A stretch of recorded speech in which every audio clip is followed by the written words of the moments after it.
ಬಂಧುಗಳೇ ನಮಸ್ಕಾರ, ಹೇಗಿದ್ದೀರಿ ಎಲ್ಲರೂ? ಬಂಧುಗಳೇ, ಇದು ಪ್ರತಿ ಪೋಷಕರು ಗಮನಿಸಲೇಬೇಕಾಗಿರುವಂತಹ ಸುದ್ದಿ. ಜಾಗೃತಿ ಮೂಡಿಸುವಂತಹ, ಅವೇರ್ನೆಸ್ ಮೂಡಿಸುವಂತಹ ವಿಡಿಯೋ ಅಂತ ಪರಿಗಣಿಸಿ. ಯಾಕೆ ಈ ಸಂದರ್ಭದಲ್ಲಿ ಈ ವಿಚಾರವನ್ನು ನಿಮ್ಮ ಮುಂದೆ ಇಡ್ತಾ ಇದ್ದೀನಿ ಅಂದರೆ, ನಿಮ್ಮೆಲ್ಲರಿಗೂ ಕೂಡ ಗೊತ್ತಿರುವ ಹಾಗೆ ಸಮ್ಮರ್ ಹಾಲಿಡೇಸ್ ಹತ್ರ ಬರ್ತಾ ಇದೆ. ಆ ಸಂದರ್ಭದಲ್ಲಿ ಮಕ್ಕಳನ್ನ ಕಂಟ್ರೋಲ್ ಮಾಡೋದು ಬಹಳ ಕಷ್ಟ. ಮಕ್ಕಳು ಎಲ್ಲಿ ಹೋಗ್ತಾರೆ, ಏನು ಮಾಡ್ತಾರೆ ಅಂತ ಗೊತ್ತಾಗೋದಿಲ್ಲ. ಸ್ವಲ್ಪ ಎಚ್ಚರ ತಪ್ಪಿದ್ರು, ಸ್ವಲ್ಪ ಎಡವಟ್ಟಾದರೂ ಕೂಡ ಏನು ಬೇಕಾದರೂ ಆಗುವಂತಹ ಸಾಧ್ಯತೆ ಇರುತ್ತೆ. ಹೀಗಾಗಿ ಆದಷ್ಟು ನಿಮ್ಮ ಮಕ್ಕಳ ಮೇಲೆ ಕಣ್ಣಿಡಿ. ಒಂದಷ್ಟು ಸಾಹಸವನ್ನು ಮಾಡೋದಕ್ಕೆ ಅವಕಾಶವನ್ನು ಮಾಡಿಕೊಡಬೇಡಿ. ಆಗ ಇಂತಹ ಘಟನೆ ನಡೆಯುವಂಥ ಸಾಧ್ಯತೆ ಇರುತ್ತೆ. ಒಂದು ವೇಳೆ ಪೀಠಿಕೆಯನ್ನು ಹಾಕೋದಕ್ಕೆ ಕಾರಣ, ಕರಾವಳಿ ಭಾಗದಲ್ಲಿ ಅಂಥದ್ದೇ ಒಂದು ದುರ್ಘಟನೆ ನಡೆದುಬಿಟ್ಟಿದೆ. ಈ ಸುದ್ದಿಯನ್ನು ನಿಮ್ಮ ಮುಂದೆ ಇಡೋದಕ್ಕೆ ಬಹಳ ಬೇಸರ ಆಗುತ್ತೆ. ಒಟ್ಟು 4 ಮಕ್ಕಳು, 15 ವರ್ಷದ ಆಸುಪಾಸಿನ ಮಕ್ಕಳು ಒಟ್ಟೊಟ್ಟಿಗೆ ಪ್ರಾಣವನ್ನು ಕಳ್ಕೊಂಡು ಬಿಟ್ಟಿದ್ದಾರೆ. ನದಿಯಲ್ಲಿ ಈಜೋದಿಕ್ಕೆ ಹೋಗಿ, ಯಾರಿಗೂ ಕೂಡ ಈಜು ಬರ್ತಾ ಇರಲಿಲ್ಲ, ಆದರೂ ಕೂಡ ನದಿಯಲ್ಲಿ ಹಾರಬೇಕು, ನೀರಾಟವನ್ನು ಆಡಬೇಕು ಎನ್ನುವಂಥ ಉದ್ದೇಶದಿಂದ ಪರೀಕ್ಷೆ ಮುಗಿಸಿ ಹೋದಂಥವರು ಇದೀಗ ಪ್ರಾಣವನ್ನು ಕಳ್ಕೊಂಡಿದ್ದಾರೆ.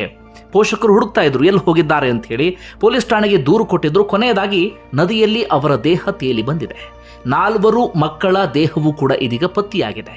ಏನು ಘಟನೆ ಎನ್ನುವಂಥ ವಿವರವನ್ನು ನಿಮ್ಮ ಮುಂದೆ ಇಡ್ತಾ ಹೋಗ್ತೀನಿ, ಕೇಳಿ. ಬಂಧುಗಳೇ, ಇವರೆಲ್ಲರೂ ಕೂಡ ಸುರತ್ಕಲ್ನ ವಿದ್ಯಾದಾಯಿನಿ ಅನುದಾನಿತ ಪ್ರೌಢಶಾಲೆಯ ಮಕ್ಕಳು. ಅಗರಮೇಲು ಗ್ರಾಮದ ಚಂದ್ರಕಾಂತ್ ಅಂತ ಅವರ ಮಗ ಯಶ್ವಿತ್, ಬರೀ 15 ವರ್ಷ ವಯಸ್ಸು. ಹಳೆಯಂಗಡಿ ತೋಕೂರು ನಿವಾಸಿ ವಸಂತ್ ಅವರ ಮಗ ರಾಘವೇಂದ್ರ ಅಂತ, ಆತನಿಗೂ ಕೂಡ 15 ವರ್ಷ ವಯಸ್ಸು. ಸುರತ್ಕಲ್ ಗುಡ್ಡೆಕೊಪ್ಪದ ವಿಶ್ವನಾಥ್ ಅವರ ಮಗ ನಿರೂಪ್, ಹಾಗೆ ಚಿತ್ರಾಪುರದ ದೇವದಾಸ್ ಅವರ ಮಗ ಅನ್ವಿತ್, ಎಲ್ಲರೂ ಕೂಡ 15 ವರ್ಷದ ಆಸುಪಾಸಿನವರು. ಈ 4 ಮಕ್ಕಳು, ಈ 4 ಜೊತೆಗೆ ಇನ್ನಿಬ್ಬರು, ಒಟ್ಟು 6 ಮಕ್ಕಳು ಏನು ಮಾಡ್ತಾರೆ, SSLC ಪರೀಕ್ಷೆ ಇರುತ್ತೆ, ಇಂಗ್ಲಿಷ್ ಪರೀಕ್ಷೆ, ಪೂರ್ವ ಸಿದ್ಧತಾ ಪರೀಕ್ಷೆ ಇರುತ್ತೆ ಮಂಗಳವಾರ. ಆ ಪರೀಕ್ಷೆಯನ್ನು ಮುಗಿಸಿ ಹೆಚ್ಚು ಕಡಿಮೆ ಮಧ್ಯಾಹ್ನ 1:30 ಸುಮಾರಿಗೆ ಬಸ್ ಹತ್ಕೊಂಡು ಅಲ್ಲಿಂದ ಸೀದಾ ಈ ಹಳೆಯಂಗಡಿ ಭಾಗಕ್ಕೆ ಹೋಗಿದ್ದಾರೆ. ಹಳೆಯಂಗಡಿ ಭಾಗದಲ್ಲಿ ಕರಿತೋಟದ ರೈಲ್ವೆ ಸೇತುವೆ ಇದೆ, ಅದರ ಕೆಳಗಡೆ ನಂದಿನಿ ನದಿ ಹರಿಯುತ್ತೆ. ಆ ನಂದಿನಿ ನದಿಯ ಭಾಗಕ್ಕೆ ಹೋಗಿದ್ದಾರೆ. ಅಲ್ಲಿ ಏನಾಗಿದೆ ಅಂದರೆ, ಈ ಕರಿತೋಟದ ರೈಲ್ವೆ ಸೇತುವೆ ಕೆಳಗಡೆ ಈ ಪಿಲ್ಲರ್ ಇದಾವಲ್ಲ, ಪಿಲ್ಲರ್ ಕೆಳಗಡೆ ದೊಡ್ಡ ದೊಡ್ಡ ಗುಂಡಿ ಇದ್ದಾವೆ, ಆಳವಾದಂಥ ಗುಂಡಿ. ಯಾಕೆ ಅಲ್ಲಿ ಆಳವಾದಂಥ ಗುಂಡಿ ಇದೆ ಅಂದರೆ, ಅಲ್ಲಿ ಅಕ್ರಮ ಮರಳು ಗಣಿಗಾರಿಕೆ ನಡೆಯುತ್ತೆ. ಅಲ್ಲಿ ಮರಳು ತೆಗೆದು ಒಂದಷ್ಟು ಗುಂಡಿ ನಿರ್ಮಾಣ ಆಗಿಬಿಟ್ಟಿದೆ. ಮೇಲ್ನೋಟಕ್ಕೆ ಯಾರಿಗೂ ಕೂಡ ಅದು ಗೊತ್ತಾಗೋದಿಲ್ಲ, ಅಲ್ಲಿ ಆಳವಾದಂಥ ಗುಂಡಿ ಇದೆ ಅಂತ ಗೊತ್ತಾಗೋದಿಲ್ಲ. ತುಂಬ ಜನ ಅಂದ್ಕೊಳ್ತಾರೆ ಅಲ್ಲಿ ಆರಾಮಾಗಿ ಆಟ ಆಡಬಹುದು ಹಾಗೆ ಹೀಗೆ ಅಂತ. ತುಂಬ ಜನ ಆ ಪಿಲ್ಲರ್ ಕೆಳಗಡೆ ನೀರಾಟವನ್ನು ಆಡ್ತಾ ಇದ್ರಂತೆ ಹಿಂದಿನಿಂದಲೂ ಕೂಡ. ಮಕ್ಕಳು, ದೊಡ್ಡವರು ಎಲ್ಲರೂ ಕೂಡ ನೀರಾಟವನ್ನು ಆಡ್ತಾ ಇದ್ರು. ಈ ಮಕ್ಕಳಿಗೂ ಕೂಡ ಅವತ್ತು ಬೇಸಿಗೆ, ಬಿಸಿ ಬೇರೆ, ಆರಾಮಾಗಿ ಪರೀಕ್ಷೆ ಬೇರೆ ಮುಗೀತು. ಇನ್ನೇನಾದರೂ ನಾಳೆ ಪರೀಕ್ಷೆ, ಒಂದು ಸ್ವಲ್ಪ ಹೊತ್ತು ನೀರಾಟವನ್ನು ಆಡೋಣ ಅಂತ 8 ಕಿಲೋಮೀಟ್ರ್ ದೂರ, ಅದು ಅವ್ರ ಸ್ಕೂಲಿಂದ ಹಳೆಯಂಗಡಿ ಭಾಗದ ಆ ರೈಲ್ವೆ ಸೇತುವೆ ಕೆಳಗಡೆ 8 ಕಿಲೋಮೀಟ್ರ್ ದೂರ ಆಗುತ್ತೆ, ಅಲ್ಲಿಗೆ ಹೋಗಿದ್ದಾರೆ. ಅಲ್ಲಿ 6 ಮಕ್ಕಳು ಕೂಡ ನೀರಾಟವನ್ನು ಆಡೋದಕ್ಕೆ ಶುರು ಮಾಡಿಕೊಂಡಿದ್ದಾರೆ. ಅದಾದ ಬಳಿಕ ಏನಾಗಿದೆ, ಅದರಲ್ಲಿ 2 ಮಕ್ಕಳು ಮಾತ್ರ ಮನೆಗೆ ವಾಪಸ್ ಬಂದಿದ್ದಾರೆ, ಇನ್ನು 4 ಬಂದಿಲ್ಲ. ಹೀಗಾಗಿ ಪೋಷಕರು ಹುಡುಕಾಡೋದಕ್ಕೆ ಶುರು ಮಾಡಿದ್ದಾರೆ. ಸಹಜವಾಗಿ ಅವರಿಗೆ ಆತಂಕ ಆಗುತ್ತೆ.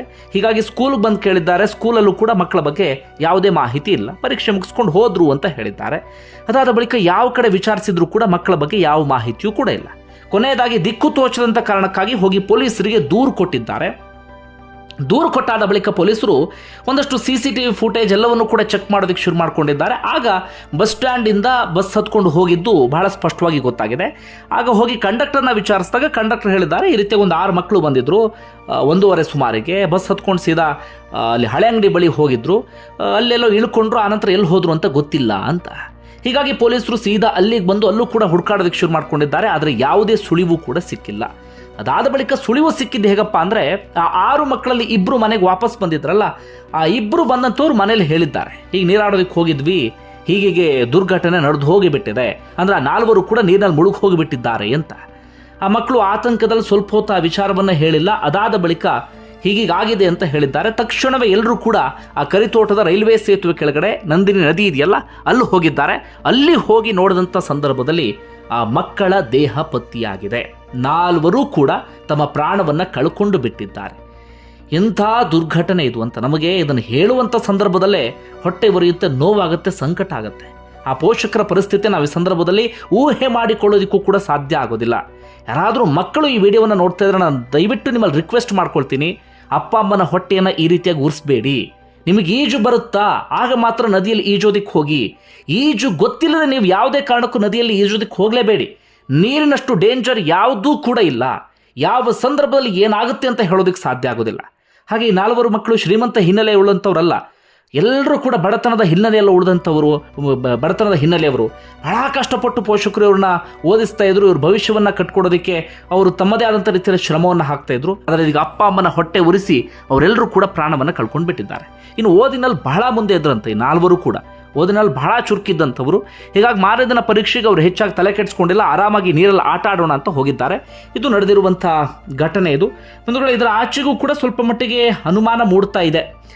4 ನಿಜವಾಗ್ಲೂ ನೀರಿನಲ್ಲೇ ಅವರಾಗಿಯೇ ಮುಳುಗಿದ್ರ ಅಥವಾ ಬೇರೆ ಏನಾದರೂ ಆಗಿರಬಹುದಾ ಅಂತ. ಯಾಕಂದರೆ ಪೋಷಕರು ಹೇಳ್ತಿದ್ದಾರೆ ಈ 4 ಬಗ್ಗೆ ಮನೆ ಬಳಿ ಸಮುದ್ರಕ್ಕೂ ಕೂಡ ಹೋದಂಥವರಲ್ಲ, ಸಮುದ್ರ ಕಾಲಿಟ್ಟಂಥವರು ಕೂಡ ಅಲ್ಲ.